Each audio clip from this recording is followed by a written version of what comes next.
Hello friends and welcome to online lecture. Next theorem is prove that composition of two disjoint cycle is commutative. Let us take two element in Sn which is disjoint because here we have given two disjoint cycle. Means F intersection G is empty.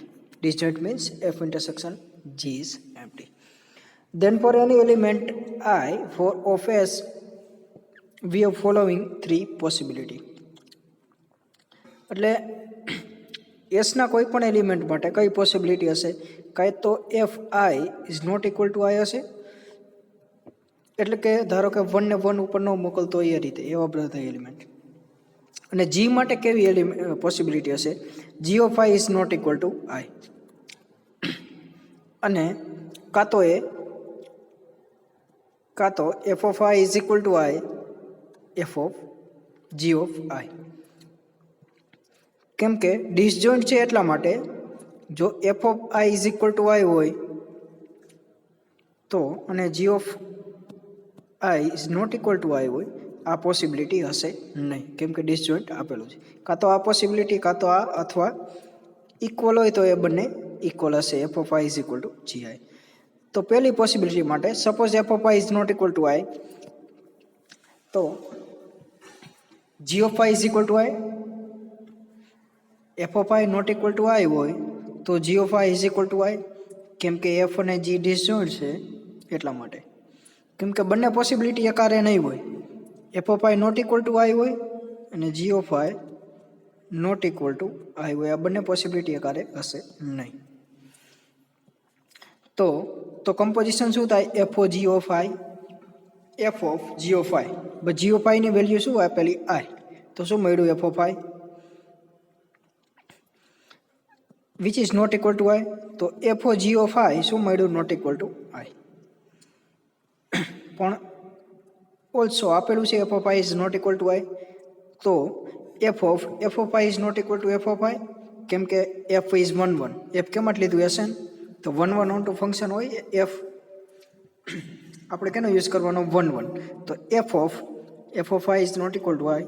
F of I translation under F, કેમ કે ટ્રાન્સલેશનમાં શું કહેતા? I is not equal to I તો કહેવાય translation એવા બધા એલિમેન્ટને. તો એફ ઓફ આઈ શું બન્યું? એટલે કે આ એલિમેન્ટ શું બન્યું? Translation of under F. So it will be invariant under જી. તો it will be invariant under જી. તો જીમાં ઇનવેરિયન્ટ હશે, કેમ કે આપણે લીધું G of I is equal to I. તો I is invariant under G. I બરાબર હું એફ ઓફ આઈ લઉં તો જી ઓફ એફ ઓફ આઈ શું થાય? એફ ઓફ આઈ જ્યાં હશે G of F of I is equal to F of i, તો F of I is invariant under જી. તો જી ઓફ એફ ઓફ આઈ મતલબ g compose f of I is equal to F of i. તો equation એ અને બી, એ બરાબર શું મળ્યું હતું? F O G I is equal to F of I and G O, અને બીમાં શું મળ્યું? G O F. પહેલામાં મળ્યું G O F is equal to F અને બીજામાં મળ્યું G O F is equal to F. તો આ બંને સેમ થઈ ગયા, તો એ બંને સેમ થઈ ગયા. તો શું થયું? કોમ્યુટેટિવ થઈ ગયું. કોમ્યુટેટિવ એટલે અહીંયા કમ્પોઝિશન એ બાઇનરી ઓપરેશન. તો F O G is equal to Jio F બતાવી દઉં તો એફ અને જી કોઈ પણ એલિમેન્ટ છે એસએનના, તો એસએન થઈ જાય કોમ્યુટેટિવ. ક્યારે? જો ડિસજોઇન્ટ સાયકલ રહી તો પહેલા કેસ માટે કમ્પોઝિશન થઈ ગયું, એટલે f of I not equal to આઈ હોય તો એ કોમ્યુટેટિવ થાય. બીજા કેસ માટે પણ ઇઝીલી બતાવી શકો. અહીં એફના જી કરો અને જીના એફ કરો replace. F replace two G કરી નાખો, એટલે કે અને જી રિપ્લેસ ટુ એફ. જ્યાં જી દેખાય અહીંયા એફ કરો અને એફ દેખાય અહીંયા જી કરો. એટલે similarly f of I not equal to આઈ હશે ત્યારે f O G is equal to Jio f થશે, એટલે એ પણ કોમ્યુટેટિવ થશે. ત્રીજા કેસમાં એટલે કે f of I is equal to i is equal to g of i હશે તો એફ ઓ જી આઈ શું મળશે? F of G of i. પણ જી ઓફ આઈ બરાબર શું છે? આઈ, અને એફ ઓફ આઈ બરાબર આઈ છે, તો આની વેલ્યુ શું મળી? આઈ.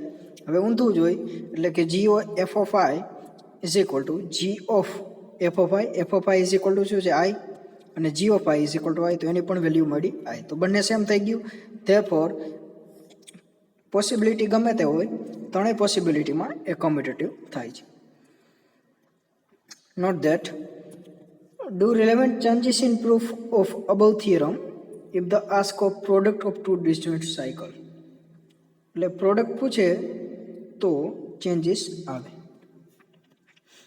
કમ્પોઝિશનની જગ્યાએ શું લેવાનું? પ્રોડક્ટ. એટલે બંનેમાં ચેન્જીસ આવશે. Next theorem, every permutation f in Sn can be expressed as composition of two disjoint cycle. પરમ્યુટેશનને તમે લખી શકો કમ્પોઝિશન ઓફ ટુ ડિસજોઇન્ટ સાયકલને. પરમ્યુટેશન ઓફ એટલે કે એસએનનો તમે કોઈ પણ એલિમેન્ટ લ્યો તો એને એક્સપ્રેસ કરી શકો બે ડિસજોઇન્ટ સાયકલમાં.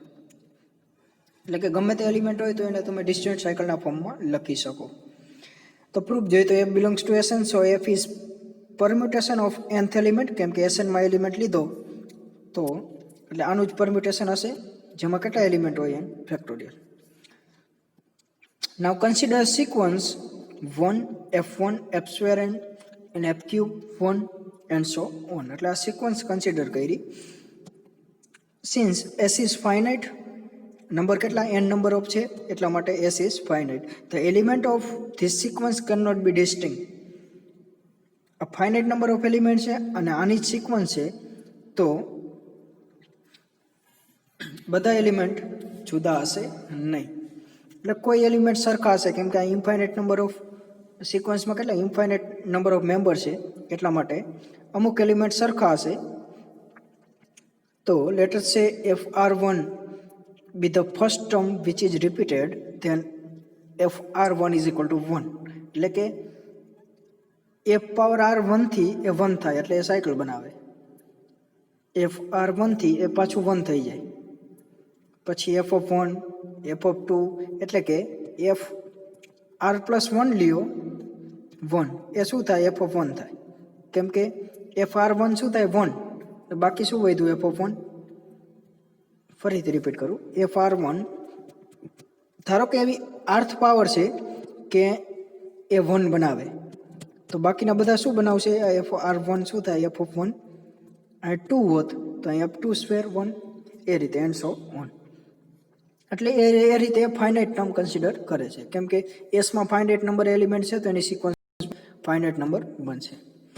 Because fr1 is equal two f(s1) where 0 less than s less than r. Then fr minus s, એટલે આને આ બાજુ લઈ જાઓ તો એ શું બનશે? 1 બનાવશે. where r minus s less than r, which is contradiction of choice of r, then f of r1 is 1. આ કોન્ટ્રાડિક્શન મળ્યું. ધારો કે શું આપણે ધાર્યું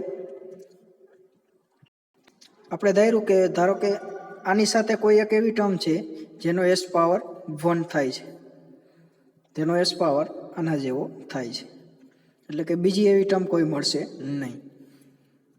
એટલે ફક્ત એક જ પાવર મળશે r કે જેની સાથે 1 થાય છે. એટલે બીજી કોઈ પણ પ્રકારની સાયકલ મળશે નહીં કે fs ઇઝ ઇક્વલ ટુ 1 થાય, આવું મળશે નહીં. કેમ મળે એ જોયું, કેમ કે આ કોન્ટ્રાડિક્શન મળ્યું.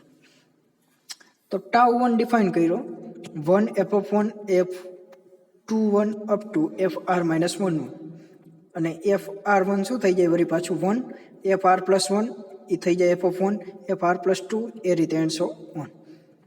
એટલે એક સાયકલ બની τ1. તો one can check τ1 is the same effect as f on the all element of S which are in τ1. Now let I be the first element of H which doesn't belongs to τ1. તો આપણે consider બીજી sequence કરી કે જે τ1માં આવતી ન હોય, એવી બીજી સિક્વન્સ કન્સિડર કરી. તો 1ની જગ્યાએ i rakhi, i f of i f² i up to. તો since S is finite, this cannot be distinct, એટલે બધા એલિમેન્ટ જુદા હશે નહીં. તો પ્રોસીડિંગ ધીસ વે, ધારો કે એવો s મળતો હશે such that f of r s i is equal to i થતું હશે. ધારો કે એવો s મળતો હશે such that f(r) f(s), કેમ કે s મળતો હશે તો f(s) ઇઝ ઇક્વલ ટુ આઈ થાય. એટલે આ પ્રકારની એક સાયકલ બનશે. તો ટાઉ 1 અને tau 2 will be disjoint cycle. Proceeding in this way, એટલે આ રીતે કન્ટિન્યુ ચાલ્યા રાખે. તો ટાઉ 1 ટાઉ 2 ક્યાં સુધી મળશે? ટાઉ એમ સુધી. As S is finite and the composition tau m minus 1 up to tau 1 will have the same effect on S. So, as F does so, F ને તમે લખી શકો tau m minus I up to tau 1. તો we have done. તો આ બધી disjoint cycle હશે, કેમ કે કોઈ એલિમેન્ટ આમાં રિપીટ થશે નહીં. કેમ કે એવા જ પ્રકારની સાયકલ બનાવી આપણે કે આમાંથી જે રહી જતા હોય એની બીજી સાયકલ બનાવી. બીજી સાયકલમાં જે રહી જતા હોય એને નામ આપ્યું ટાઉ 3. એ રીતે ધારો કે ટાઉ એમ સુધી જાય છે, તો કન્ટિન્યુ ઇન ધીસ વે તો એનું કમ્પોઝિશન આખો એફ બનાવશે, કેમ કે સાયકલ જ આપણે એ રીતે ચૂઝ કરી. તો આપણે કહી શકીએ કે every permutation can be express as composition of disjoint cycle. કેમ કે આપણે સિક્વન્સ એ રીતે પસંદ કરી હતી એટલા માટે disjoint થશે. The representation of F as composition of disjoint cycle is unique from order of cycle in the composition. Now we can consider composition is equal to product of composition disjoint cycle is commutative. એટલે કે આપણે જો composition લઈ તો એ product થશે કોનું? Disjoint સાયકલનું, અને પાછું કોમ્યુટેટિવ થશે. Corollary without proof જોવાની છે. Every permutation can be expressed as composition of product of transposition. Transposition એટલે f of p is equal to f of q, f of p is equal to q and f of q is equal to p, અને બાકીના બધા f of I is equal to I. આ થયું transposition. તો તમે કોઈ પણ બધા પરમ્યુટેશનને તમે ટ્રાન્સપોઝિશનના ફોર્મમાં એક્સપ્રેસ કરી શકો. નેક્સ્ટ કોરોલરી એ પણ વિધાઉટ પ્રૂફ જોવાની છે. સાયકલ લેન્થ કે can be express as composition of product of કે માઇનસ 1 ટ્રાન્સપોઝિશન. એટલે કે લેન્થની સાયકલ હોય, કોઈ પણ કે લેન્થની સાયકલ હોય તો એને ટ્રાન્સપોઝિશન પ્રોડક્ટ ઓફ કે માઇનસ 1 ટ્રાન્સપોઝિશન એના ફોર્મમાં લખી શકો, કે માઇનસ 1ના ટ્રાન્સફોર્મેશનમાં લખી શકો. હવે ઇવન અને ઓડ પરમ્યુટેશન કેને કહેવાય એ જોઈ. તો permutation F in SN is said to be even if total number of transposition is even. Even permutation કેને કહેવાય? ટોટલ નંબર ઓફ ટ્રાન્સપોઝિશન જો ઇવન હોય તો એને કહેવાય ઇવન પરમ્યુટેશન, અને ઇવન ન હોય તો એને કહેવાય ઓડ પરમ્યુટેશન. એક્ઝામ્પલ જોઈએ તો આ પ્રકારનો એક્ઝામ્પલ આપ્યો છે. આ ઇવન છે. કેમ? અમે એક સાયકલ બનાવો 1 2 2 3 3 4 4 1, એટલે એક સાયકલ બની 1 2 3 4. બીજી સાયકલ 5 થી ચેક કરો 5 6 6 5, એક સાયકલ બની ગઈ 5 6 6 5, એટલે 5 6 સાયકલ બની. હવે આને તમે ટ્રાન્સપોઝિશનના ફોર્મમાં લખી તો ટ્રાન્સપોઝિશન એટલે ટુ લેન્થની સાયકલમાં કેટલા લખી શકો? એ ટ્રાન્સપોઝિશન મતલબ ટુ લેન્થની સાયકલમાં કેટલા લખી શકો એ. તો 1 2 3 4 ને આ રીતે લખી શકો 1 2 1 3 and 1 4. 1 2 3 4 આ એક સાયકલ છે. એને તમે ટુ લેન્થની સાયકલમાં લખવું હોય તો 1 2, બીજી સાયકલ 1 3, ત્રીજી સાયકલ 1 4, એટલે 5 6 તો હતું જ. તો ટોટલ કેટલી સાયકલ થઈ? ટ્રાન્સપોઝિશન સાયકલ ગણવાની, એટલે ટુ લેન્થની સાયકલ 1 2 3 અને 4 નંબર થયા. તો ઇવન છે.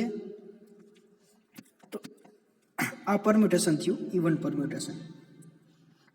આ જો 5 હોત તો આ થાત ઓડ પરમ્યુટેશન. નેક્સ્ટ તો સાયકલ બનાવવાની શું થશે? 1 2 3 4 એ જ બનશે. 1 થી 2, 2 થી 3, 3 થી 4 અને 4 થી 1 આ એક સાયકલ બની. પછી આની સાયકલ તો બનશે નહીં 5 5 6 6, કેમ કે આની સાયકલ આ જ બનશે એક લેન્થની. પણ ટ્રાન્સપોઝિશન સાયકલ જોઈ છે એટલે ટુ લેન્થની આપણે જોવાની. તો ટુ લેન્થની કેટલી બનશે? 3, 1 2 1 3 and 1 4. તો નંબર ઓફ ટ્રાન્સપોઝિશન 3 થયા, that is odd. So this one is odd permutation. Next theorem પણ વિધાઉટ પ્રૂફ જોવાનો છે. If f in Sn As T and S number of transposition is 2 representation as a composition product of transposition, then TSN either is both even or both odd. मतलब T and S has number of transposition of 2 representation as composition of product of transposition. તો કાં તો એ odd હોય બંને, એટલે કે બે તમે ઉપાડો કોઈ નંબર પરમ્યુટેશનમાં, તો કાં તો એ બંને ઓડ હશે કાં તો એ બંને ઇવન હશે. Next note, if f belongs to Sn, then we can associate the unique integer nf, the total number of nf ને શું દર્શાવાય? The total number of transposition whose product equal to f. એટલે નવું notation nf નો મતલબ the total number of transposition whose product equal to f. Next theorem, next lecture માં જોશું કે an ને દર્શાવ્યા ઇવન પરમ્યુટેશન. ઇવન પરમ્યુટેશન એટલે જોયું આપણે કે ટ્રાન્સપોઝિશનની સંખ્યા ઇવન હોય તો એ પરમ્યુટેશનને કહેવાય ઇવન પરમ્યુટેશન. હવે an ને દર્શાવ્યું even permutation of SN. SN એટલે સિમેટ્રિક ગ્રુપ અથવા permutation, set of all permutation, is a subgroup of Sn. એનો ઓર્ડર થાય n ફેક્ટોરિયલ બાય 2. એટલે Sn નો ઓર્ડર શું થાય? n ફેક્ટોરિયલ, અને an નો ઓર્ડર થાય એના અડધા. એટલે હવે ખબર પડે ઇવન પરમ્યુટેશન કેટલા હશે? ટોટલ પરમ્યુટેશનના અડધા અને બાકીના બધા odd permutation. n factorial by 2 even permutation હોય તો ઓડ કેટલા હોય? n factorial by 2. ટોટલ કેટલા થાય? n factorial. એટલે ટોટલ પરમ્યુટેશનમાંથી ઇવન પરમ્યુટેશન કેટલા હશે? અડધા. એ આપણે નેક્સ્ટ લેક્ચરમાં જોઈશું.